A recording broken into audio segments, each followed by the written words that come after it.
O ar no restaurante italiano estava pesado, carregado com o cheiro de alho, fumaça de cigarro e o tipo de medo silencioso que só o dinheiro sujo consegue comprar. Eram 2 da manhã em Chicago. O ano era 1961 e o estabelecimento havia sido esvaziado, exceto por uma mesa no canto. Nessa mesa estava Dean Martin, terminando tranquilamente um prato de espaguete à carbonara, acompanhado de um copo de J&B com gelo. Ele parecia não notar que a porta da frente havia sido trancada por dentro e que 3 homens, com ternos que custavam mais do que a casa de um operário, estavam parados em pé ao redor de sua mesa. Um deles colocou a mão pesada sobre o ombro de Dean, apertando com força suficiente para machucar. O Sr. Giancana não costuma pedir 2 vezes, Dino. Ele disse que quer você no microfone agora. Dean nem sequer parou de mastigar. Ele limpou o canto da boca com o guardanapo de linho, tomou um gole lento de seu uísque e, sem olhar para cima, soltou a frase que fez o sangue de todos na sala gelar. Diga ao Sam que eu estou jantando. E se ele tocar no meu ombro de novo, ele vai precisar de um novo terno, porque esse vai estar manchado com o sangue do nariz dele. O silêncio que se seguiu não foi apenas constrangedor, foi mortal. Aquele foi o momento em que a máfia, a organização mais poderosa da América, percebeu que ameaçar Dean Martin era como tentar intimidar uma estátua de gelo. Eles poderiam quebrá-lo, podiam até matá-lo, mas não podiam movê-lo 1 milímetro sequer contra sua vontade. Para entender a loucura absoluta daquela noite, você precisa entender quem eram os jogadores naquele tabuleiro perigoso. De um lado, você tinha a Outfit de Chicago, uma organização criminosa que não apenas controlava cassinos e sindicatos, mas que tinha influência suficiente para eleger presidentes e fazer pessoas desaparecerem sem deixar vestígios. Eles eram os donos da noite. Do outro lado, você tinha Dean Martin. Para o público, ele era o King of Cool, o homem que bebia, contava piadas e parecia viver em uma festa eterna. Mas a verdade crua que Hollywood tentava esconder, era que Dean Martin havia crescido em Steubenville, Ohio. Ele foi criado em meio a antros de jogatina ilegal, contrabandistas de bebidas e assassinos de aluguel muito antes de saber segurar um microfone. Enquanto Frank Sinatra era fascinado pelos gangsters e queria ser amigo deles, Dean os via como o que realmente eram, valentões com dinheiro. Ele entregava toalhas em casas de jogo, lidava com cartas marcadas e viu homens serem espancados por dívidas de $5. Dean não tinha o romantismo de Frank. Ele tinha a indiferença de quem já viu o diabo de perto e não se impressionou. A tensão começou a escalar dias antes daquela noite fatídica. A máfia de Chicago estava inaugurando um clube exclusivo, um local onde os chefões de todo o país se reuniriam para discutir negócios longe dos olhos do FBI. Eles precisavam de entretenimento de primeira classe. Frank Sinatra, sempre ansioso para agradar seus padrinhos, concordou imediatamente. Sammy Davis Jr., sabendo que sua carreira e segurança dependiam da boa vontade daqueles homens, também aceitou. Mas quando o mensageiro chegou até Dean Martin com a solicitação, a resposta foi um simples e sonoro não. Dean tinha planos. Ele ia jogar golfe na manhã seguinte e queria dormir cedo. Para a máfia, aquilo não era apenas uma recusa, era um insulto. Ninguém dizia não. Ninguém colocava uma partida de golfe acima de uma ordem direta de Sam Giancana. A primeira tentativa de coerção veio através do próprio Frank Sinatra. Frank ligou para Dean, a voz trêmula, quase implorando. Dino, você não está entendendo. Isso não é um convite, é uma convocação. Eles estão falando sério. Se você não aparecer, eu não sei se consigo segurar a barra para você. Dean estava deitado no sofá, assistindo a um filme de faroeste na televisão. Frank, ele disse com aquela voz arrastada e preguiçosa, eu não trabalho na minha folga. Nem por dinheiro, nem por favor, e certamente não porque algum italiano gordo de Chicago quer ouvir That's Amore enquanto come cannoli. Diga a eles que estou ocupado. Frank desligou o telefone aterrorizado. Ele conhecia as histórias. Ele sabia o que acontecia com quem desrespeitava a hierarquia. Ele pensou que Dean estava assinando sua própria sentença de morte por pura teimosia. Mas não era teimosia. Era algo muito mais profundo. Dean Martin operava sob um código de conduta pessoal que era inabalável. Ele podia ser charmoso, podia ser engraçado, mas sua liberdade era a única coisa que ele não negociava. Ele sabia que, no momento em que você fizesse um favor por medo, você se tornava propriedade deles. E Dean Martin não era propriedade de ninguém. Quando a recusa chegou aos ouvidos da cúpula da máfia, a descrença se transformou em fúria. Eles decidiram que não iriam mais pedir. Eles iriam exigir. E iriam fazer isso pessoalmente da forma mais humilhante possível para dar um exemplo a todos os outros artistas de que ninguém estava acima da organização. Foi assim que Dean se viu naquela situação no restaurante. Ele havia terminado um show mais cedo e ido jantar naquele local discreto, um dos seus favoritos pela qualidade da massa. Ele sabia que era território da máfia, mas não se importava. Quando os 3 homens entraram e trancaram a porta, a equipe da cozinha desapareceu. O garçom sumiu. O ar ficou rarefeito. O chefe dos capangas, um homem conhecido apenas como The Hammer, o martelo, puxou uma cadeira e sentou-se ao contrário, de frente para Dean, invadindo seu espaço pessoal. "Acho que você não me ouviu bem, cantor", disse o homem, sua voz baixa e rouca como cascalho. "O carro está lá fora. O senhor Giancana está esperando. Você vai entrar no carro, vai até o clube, vai cantar 3 músicas, sorrir, apertar a mão dele e depois pode voltar para sua vidinha. É simples." Dean tomou outro gole de seu J&B. O gelo tilintou no copo. Foi o único som na sala por longos segundos. Ele pousou o copo suavemente na mesa. "Eu ouvi você perfeitamente", disse Dean, olhando o homem nos olhos com um desinteresse que beirava o desrespeito. "Mas acho que você não me ouviu. Eu disse que estou jantando. E depois do jantar vou para casa. Não vou entrar em carro nenhum." O capanga sorriu, mas o sorriso não chegou aos olhos. Ele abriu o paletó devagar, revelando a coronha de um revólver calibre .38, preso no coldre sobaqueiro. Não foi um movimento rápido, foi deliberado. Uma mensagem clara.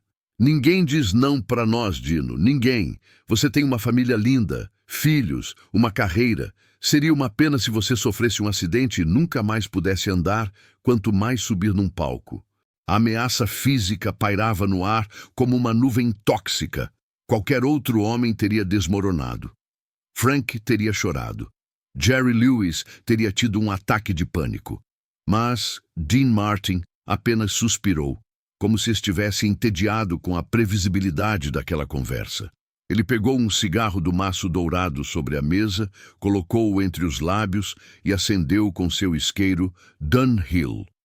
A chama iluminou seu rosto por um instante, revelando uma expressão de calma absoluta.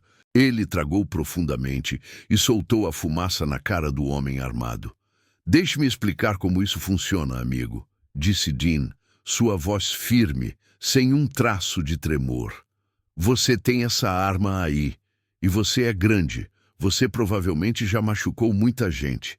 Mas aqui está o problema. Para me fazer cantar, eu preciso querer cantar, e você não pode atirar na minha garganta e esperar que saia música." O capanga piscou, confuso com a lógica fria. Dean continuou, inclinando-se para a frente, diminuindo a distância entre ele e o assassino. "Então, aqui estão suas opções. Você pode me matar agora, pode estourar meus miolos em cima desse prato de macarrão. Vai fazer uma sujeira danada, e seu chefe vai ficar sem o cantor dele de qualquer jeito. Ou você pode me quebrar as pernas. Mas adivinhe, cantor de cadeira de rodas não dá show hoje à noite. De qualquer forma que você olhe para isso, você volta para o seu chefe de mãos vazias." O homem estava atordoado. Ele estava acostumado com o medo, com súplicas, com negociações desesperadas. Ele nunca tinha lidado com alguém que colocava a própria morte na mesa como uma opção de negociação viável. "Você está blefando, Martin", rosnou o capanga, batendo a mão na mesa, fazendo os talheres pularem. "Você acha que é intocável porque é famoso? Nós fizemos presidentes, nós enterramos juízes, você é apenas um palhaço de terno." Dean sorriu. Aquele sorriso famoso de canto de boca que encantava milhões de mulheres, mas que naquele momento parecia o sorriso de um tubarão. "Eu sei exatamente o que eu sou", respondeu Dean. "Eu sou um cara que não dá a mínima. E é isso que assusta vocês. Vocês lidam com medo, vocês vendem proteção contra o medo, mas vocês não têm nada para vender para um homem que não tem medo de morrer." Dean, então, fez o impensável. Ele empurrou o prato vazio para o lado, cruzou os braços e recostou-se na cadeira, expondo o peito totalmente. "Então, vamos lá. Faça o que você veio fazer. Se a ordem é me levar à força, boa sorte me carregando. Se a ordem é me matar, puxe a arma.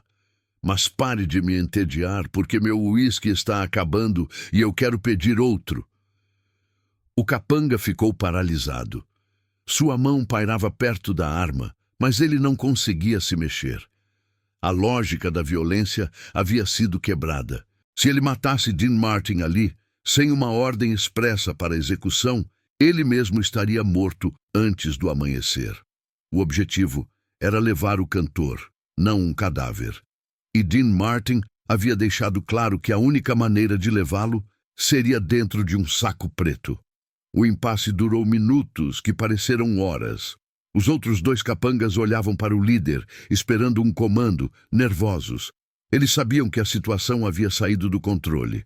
Dean, enquanto isso, fez sinal para o garçom, que espiava tremendo pela fresta da porta da cozinha. "Ei, garoto, mais um J&B, por favor, e traga a conta." A audácia era tão absurda que quebrou a tensão. O líder dos capangas soltou uma risada curta, incrédula. Ele tirou a mão da arma, passou-a pelo cabelo e balançou a cabeça. Ele olhou para Dean com uma mistura estranha de ódio e admiração. "Você é um filho da mãe maluco, Dino. Você sabe disso, não sabe?" Dean apenas ergueu o copo vazio em um brinde silencioso. "Dizem isso por aí." O capanga se levantou. "Eu vou dizer ao Giancana que você estava doente, que estava vomitando as tripas, não porque eu gosto de você, mas porque eu não quero limpar seu sangue do meu terno." Dean não agradeceu. Ele não mostrou alívio. Ele apenas assentiu. "Diga o que quiser, apenas feche a porta quando sair. Está ventando lá fora." Os três homens da máfia saíram do restaurante, deixando para trás um cantor solitário terminando sua bebida. Eles entraram no carro e foram embora, derrotados não por armas ou músculos, mas pela indiferença absoluta de um homem que preferia morrer a ser mandado. A lenda diz que quando Sam Giancana ouviu o relato, ou pelo menos a versão de que Dean estava incontrolável, ele não ficou furioso. Ele ficou intrigado. Em um mundo de bajuladores e covardes, Dean Martin era uma anomalia. Ele era um homem que falava a língua das ruas, que entendia o código de honra dos bandidos melhor do que os próprios bandidos. O incidente não gerou uma guerra. Pelo contrário, gerou um pacto silencioso de não agressão. A máfia continuou a pedir favores a Frank, a Sammy, a todos os outros, mas com Dean, eles pararam de exigir. Se Dean aparecesse, ótimo. Se não, ninguém ousava ir buscá-lo. Frank Sinatra, ao saber que Dean ainda estava vivo e bebendo no mesmo restaurante na manhã seguinte, correu até lá. "O que aconteceu? O que você deu a eles? Quanto você pagou?" Dean olhou para o amigo, com os olhos cansados de quem tinha visto demais. "Eu não paguei nada, Frank. Eu só lembrei a eles que a única coisa que eles não podem tirar de um homem é a vontade dele de dizer, vá para o inferno." Frank nunca entendeu realmente. Ele passou a vida tentando comprar o respeito daqueles homens. Dean ganhou o respeito deles de graça, simplesmente porque estava disposto a perder tudo, inclusive a vida, para manter sua dignidade. Aquela noite em Chicago nunca apareceu nos jornais. Não houve boletim de ocorrência. Mas a história correu como pólvora pelo submundo. Nos bastidores de Las Vegas, nos clubes de Nova York, a história era contada em sussurros. A noite em que a arma foi colocada na mesa e Dean Martin pediu a conta. A noite em que a máfia piscou primeiro. Anos mais tarde, quando perguntado se ele tinha medo da morte, Dean deu de ombros e disse sua famosa frase: "Por que eu teria medo? Morrer é a única maneira de conseguir dormir um pouco sem ninguém te incomodar." Era uma piada, claro. Mas para os 3 homens que estiveram naquele restaurante em 1961, não era engraçado. Eles viram o olhar de Dean Martin. Eles viram o abismo. E eles souberam, sem sombra de dúvida, que aquele homem de smoking, com um copo na mão e um cigarro na boca, era a pessoa mais perigosa da sala. Não porque ele pudesse matá-los, mas porque eles não tinham poder nenhum sobre ele. Dean Martin venceu a máfia não com balas, mas com a coragem gelada de quem sabe exatamente quem é. E naquela noite, ele provou que, embora pudessem ser donos da cidade, eles nunca seriam donos de Dean Martin.